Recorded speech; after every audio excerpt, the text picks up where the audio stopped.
Hi, I'm Ahmed Essa, and in this little vlog, I'll be answering question one of in what ways does your media product use, develop, or challenge forms and conventions of real media products? So the three media products I had to make were the magazine, a poster, and the most important one of them all probably is the trailer. They had to have a narrative to them, so they had to be telling a story and be linking all together, otherwise it would just be three random media products. My three media products were telling the story of a killer named User 666 going around murdering people through crimes they've committed through the internet. It was in the horror genre as well as the subgenre of a slasher, so I had to get conventions of a slasher as well as I tried to do it my own way and challenge the culture of it and try and make it unique to myself. The first thing that I'm going to talk about is my poster. My poster, in some ways, is very conventional with the layout for a slasher film. I've used a building block at the bottom of the film poster in the conventional Hollywood style, with it beginning with institutions like Sony Pictures, as well as job titles associated with a person's name, e.g., music by Samuel Morehouse. I made sure I had institutions like Dimension and Dolby Digital, conventional of a movie poster so the audience know it's a big budget film, as well as using the release date and using the website to emphasize that this is a movie poster that is persuading people to come watch User 666. Moreover, using a tagline, on the top of my poster, as you can see, it says, "He knows all your secrets." That's very conventional in media text. I mean, if you look at posters like Scream, particularly, they use it quite a lot. Scream 1, the first one, where Wes Craven put the tagline of "No one is safe," directing it to the audience, making them feel like they're about to get killed as well. As I try to do that with direct address of the word "you're," showing to the audience that he's coming to get you and there's nothing you can do about it, really invading on their privacy. It's a good convention to use because it draws audience in and creates enigma, like who's coming to get me, why is he coming to get me. As well as using a star rating, for example, from registered institutions like Empire and Total Film, so people know it's a recognizable film. It's got reviews. Empire and Total Film are huge, huge magazine outlets and media critics. So people think, oh, if they find it good, then I might enjoy it myself. A convention of a movie slasher movie poster, especially, is to have a photo of the killer on the poster. It's very untraditional to have someone in the movie who's a side character because slasher movies are always about the main killer. You look at Friday the 13th, Jason Voorhees. You look at Texas Chainsaw Massacre, Leatherface. They are apparent throughout the posters, and side characters can be featured, but it's not like they're fighting back or they're on top. It's them running away in fear and stuff, or trying to get away from him.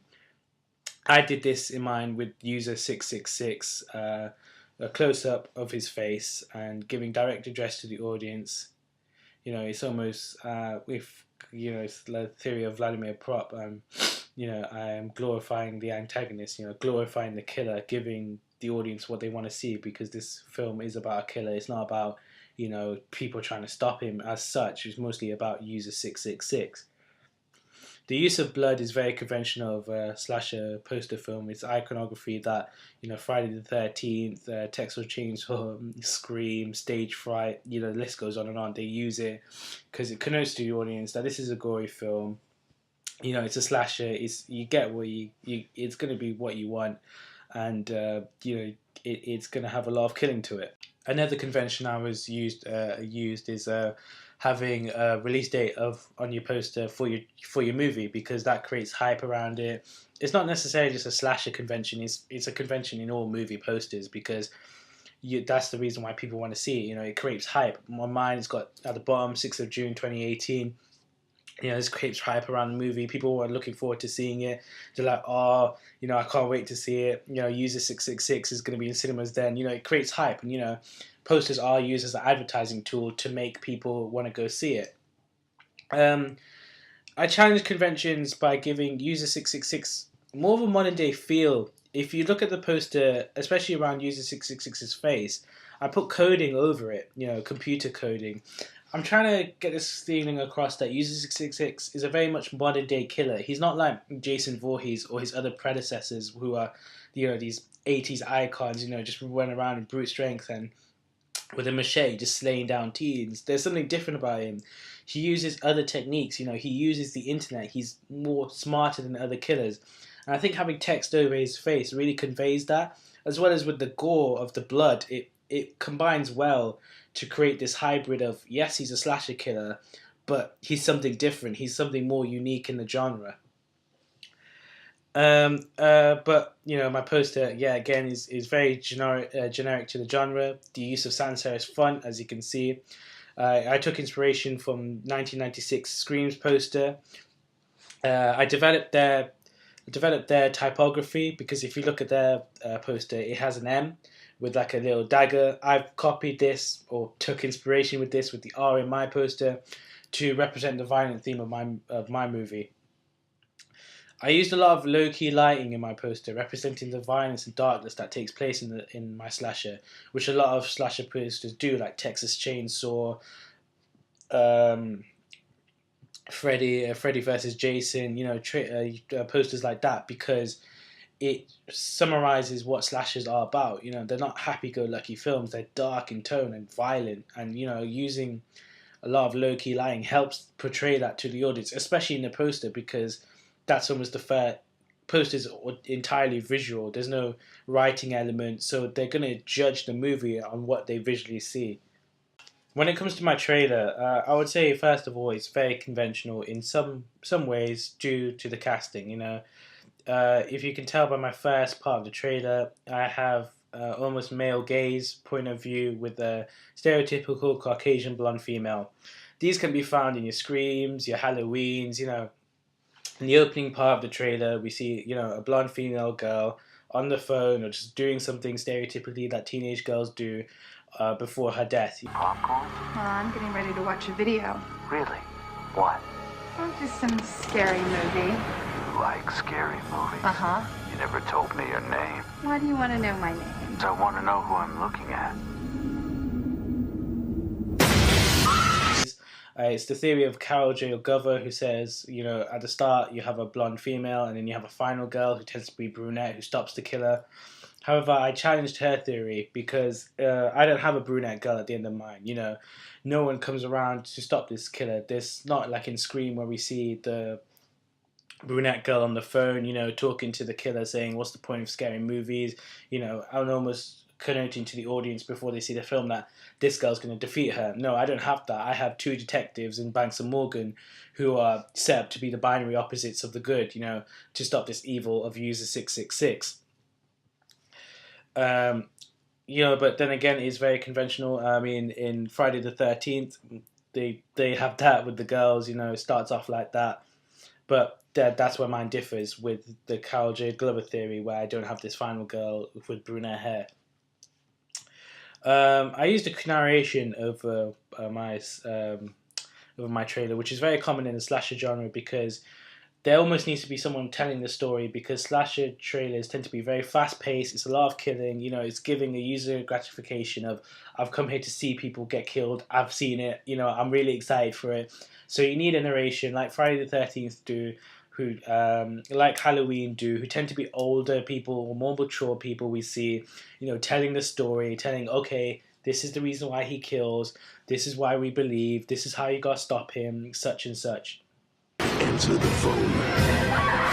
Don't open the door. Don't try to hide. And that's apparent through mine. It tends to be over a montage of the killer. That's what I did with User 666. You know, him walking through the woods, you know, dark, mysterious ways, kidnapping someone, you know, just causing panic and disarray throughout the whole trailer over this voiceover, a calm voice telling us, okay, this is what we believe, this is what you gotta do, you know, over fast-paced music, which you can hear, and, you know, building up to something, you know, building up suspense. So that's another convention I used. Gentlemen, Scotland Yard hasn't prepared you for what I'm about to tell you. We're dealing with a goddamn sociopath. The killer goes by the name User 666. We believe he kills people who have committed crimes on the internet. He leaves no trace, no IP. Not even. The convention of slasher films is to have a mass killer, because if you don't have a mass killer, when people see your trailer, they're like, oh, I know who it is, and it doesn't create the enigma you want. It doesn't convince people you gotta go see this to see who it is. Although my killer is someone like Leatherface and Jason Voorhees, where it's not essential for someone to know who he is. It's not like Scream, where it's a who did it or a murder mystery. It's not like that. It's just this killer needs to be stopped, and this is how we're gonna do it. My trailer as well, I used the convention of weaponry in slasher films. What we see. I'm going to use it again, but Halloween, he's got a big sword, I think, in Texas Chainsaw. Obviously, he's got a Leatherface as a chainsaw. There's a lot of conventional weapons. When the audience view it, they think of that movie. When you see a big kitchen knife, almost, you think Ghostface of Scream. A guy running around stabbing people. However, like, having a signature weapon in the case of using 666 was just him having just a kitchen knife, connected to the audience that he's a killer, but he's an everyday person, showing to them that he's not some mystical creature or some, soldier. He's just a normal guy, just committing acts of killing for some reason, and, in this movie you'll find out why he's doing it. The narrative is, I would say, is very unconventional for a horror, because a horror slasher, sorry, because in horror slashers you have your typical dumb teens. They go into a woods or something, they get lost or something, they're about to commit acts of wrong, and this killer comes around and kills them all or something like that. Where mine differs is there is a huge focus on user 666 and his pathway to kill people, which is very conventional. But it's in the side cast we see with the two detectives of Banks and Morgan, which you don't really get in other slashers. You don't get the side of police officers trying to stop him. You get these three teens who are always like stereotypically blonde males, alpha males, trying to stop this guy. But no, I've got two detectives who are perhaps more intellectually smarter. If you analyze their body types, they're not strong, brooding men. They're just normal guys. So I was trying to connote that these guys are stopping them, but not how other slasher movies do with, these guys going, okay, we need to stop this, we're going to fight back, but it's more of a authoritative type of way of stopping it. As well, it's stereotyped to have characters who are less intelligent, teenagers, young adults with issues, but in mine, you don't really see that. You have the starting with the Caucasian girl, but we don't know why she's killed. There's enigma to that.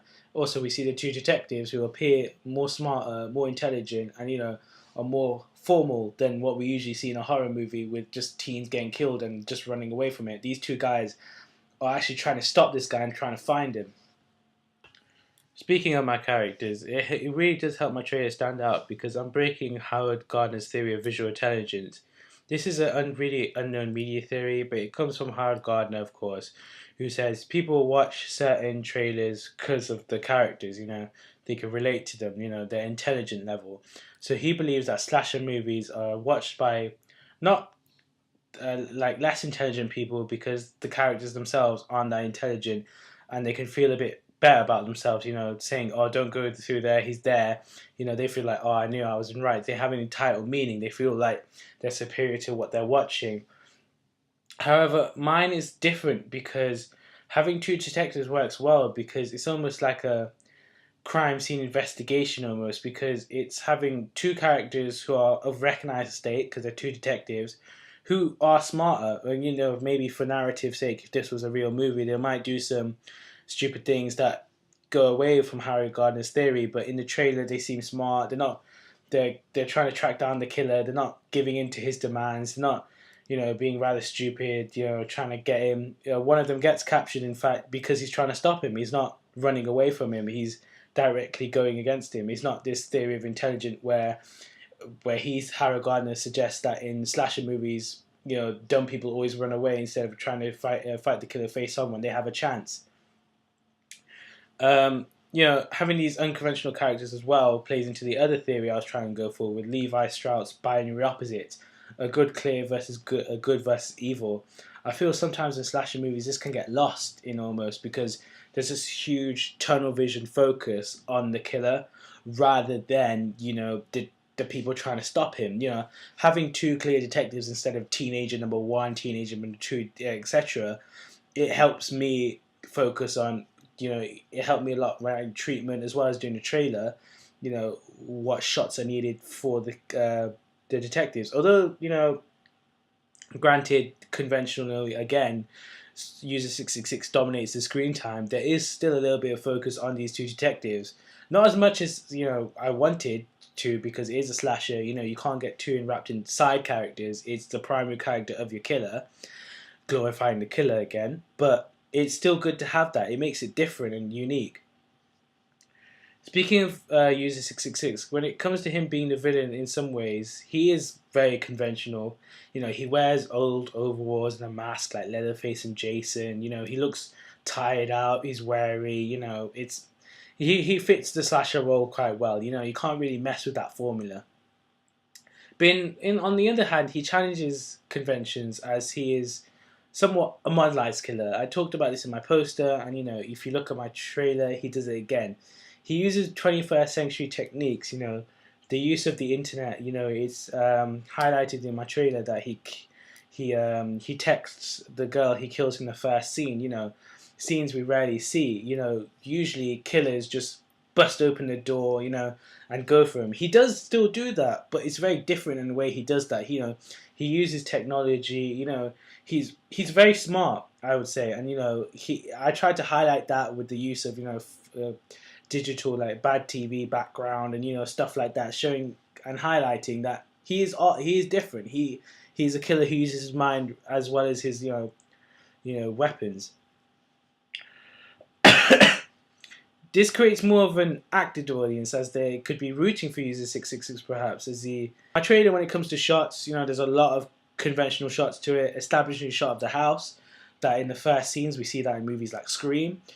Close-ups of people looking around. We see that in Scream and all that. Scene where I've got one of the detectives played by my friend Harry. He's looking around all sheepish, and he screams "detective." That scene was inspired by a scene in Scream I saw where this guy shouts something. It shows panic and disarray. One scene I used a lot that is used in a lot of slashers now, not so much in olden times, but nowadays, is a news report. A news report is very common now in slashers. I mean, it's a perfect way to show to people, to your audience, that this guy's going around, he's making news, in this reality. He's becoming a killer that needs to be stopped. He's causing a lot of public panic and disarray. Really showing that he needs to be ended to, showing to the audience like, whoa, this is a big deal and he needs to be stopped. One convention that I probably didn't use as much as you see in other slashers is gore. I purposely didn't use as much gore as I did. We see it on in one scene, as you can see, in User 666's calling card. There's a little bit of fake blood on that. I use that to show, of course, there's going to be killing, but in a lot of trailers we usually see probably someone get stabbed through the heart, or the scene when we see the doors jangle, we usually see them come through and break someone's neck or something. I chose not to do that because it would kind of contrast the justice motive I was going for User 666. He is a killer, of course, but he is killing for a purpose. He's not being just a merciless villain. He has a reason, and I think like if people saw him kill the way he probably would do in the movie, he'll probably think, oh wait, no, he's just another generic slasher guy running around killing people. But with him having this back, these bits edited, fade to black, there is still, of course, the determination that he's killing people, but not showing it in the trailer as well works in an advertising point of view, because people want to see it now. They're like, oh, I want to see how that killer got killed. I bet it was like, in a way, people want to get gratified through it. As well as it shows people that, okay, User 666, maybe he's not that much of a killer. Maybe there's something different about him. And, it kind of works as well. It kind of helps the slasher move into the thriller side of it almost, makes people think, oh, why is he killing people, or would he be stopped? And, why aren't the killings being shown? How does he kill people? Does he kill people, in fact? Or does he just capture people? A convention I used for User 666 as well is his stature and frame. Like, if I compare Ghostface, as you can see, with User 666, Ghostface is the same type of stature. He's just a tall, lean guy. You know, there's no muscles on him. There's no big, brooding man. You know, because I wanted User 666 again. I repeat, to be a normal guy. So Ghostface is very much a normal guy. He's not like Jason or Leatherface, who can live up to like millions of years and are big, massive guys who are 7'1". He's just a normal guy. And I tried to show that. My trailer sounds, they're very common, in trailers. They're very conventional. I developed some of them, adding sirens in, police sirens showing there's a panic, he needs to be stopped, loud. The soundtrack goes up, it's like a roller coaster with it, and goes down when it needs to. The editing as well, there's bits of silence, but it's not too long. It's very fast paced. There's 2 montages in it, which are very common to see in slashers. One with just being focused on the killer. If you look at the Friday 13th montage, there's 2. There's the teens having fun, and then there's one with just Jason Voorhees. I've done that, but one being User 666, and one near the end where we see these 2 detectives almost trying to stop him. Oh my gosh, what's he going to do next? And he leads on Enigma. I don't have a final scare. That's something I really didn't want to put in, because for me, User 666 isn't a generic slasher. I wanted it to be something different. I wanted it to end on the final scene where we see the door frame and then God, and then that's it. We don't see more. It leaves audience wanting to see more, but as well, it doesn't take the final fright out of audience. They're not expecting anything more. They're waiting for the movie now. And it shows that it's not a cheap slasher. My final media product, of course, is my magazine, and the magazine's always going to be the one that is a bit of an outlier, because it's not the one that's directly focused on your movie you're trying to promote and make. It's the magazines have different articles and different opinions, and it's not just specifically made for the film. There are films that have done that in the past. Scream had their own issue that was directly for them, made by Empire. I think Texas Chainsaw had one when it was going through all this rebellion stage. But then again, they were one-offs. They were limited editions. They were very expensive. I can't afford to produce that, because User 666 is something new, and I want to give it to as many readers as I can. I didn't use Fangoria or Empire or Total Film. I decided to make my own magazine called Distorted. With Distorted's text, it's not horror text as well. I know it's a horror specialist magazine, as I say, but I didn't want it to look tacky. I made it look clean and unique. It's got these big, bold capitals to it, showing that it is a media institution based, connoting to the readers, or maybe it's more high-class reading, for horror fans who want something a bit different. Of course, I made of course, it's an issue about my movie User 666. In the top right corner, as you can see, it says the Slasher Edition, showing it's a specialist issue, connoting to those fans that love slashers, that this issue's for me, so hopefully they'll pick it up and give it a read. One thing I did different that a lot of movie magazines do is when they make a movie, they usually just focus on one character, usually a main character or the protagonist, antagonist, such as when Scream had their own entertainment issue. As you can see, it was just Ghostface, no one else. There was no Courtney Cox, no David Arquette, no big names, no one who was associated with that film on the poster. It was just Ghostface. When Friday the 13th came out on a lot of mags, just Jason, no one else.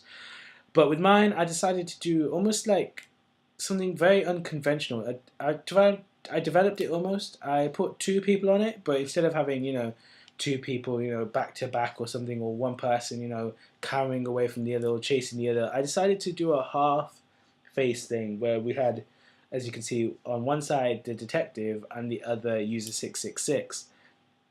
I really wanted to do this to emphasize to people that it is a waging war. It's binary opposites. It's good versus evil. It's these 2 guys almost competing for each other. It's got the main detective in it, who, in the treatment and the script, he dominates most of the film. If he would, he's the main character out of the 2 detectives. So having him on it is showing that, this person might stop it as well. For fans who probably don't know much about User 666 or something. It could be like, why is there two people on the cover? What, you know, is he User 666? Is it something like that? So they might pick it up and read it, you know, wanting to know more about it. Of course, my magazine's conventional. You know, it's got cover lines. You know, it's got a barcode. It's got pricing. It's got what you expect to have on any magazine you pick up in the store and want to read. But the one way it differs as well is the cover line. I only have one cover line mainly. I have a little bit of headlines as well, but it's for my own media film, Who Will Stop Using 666.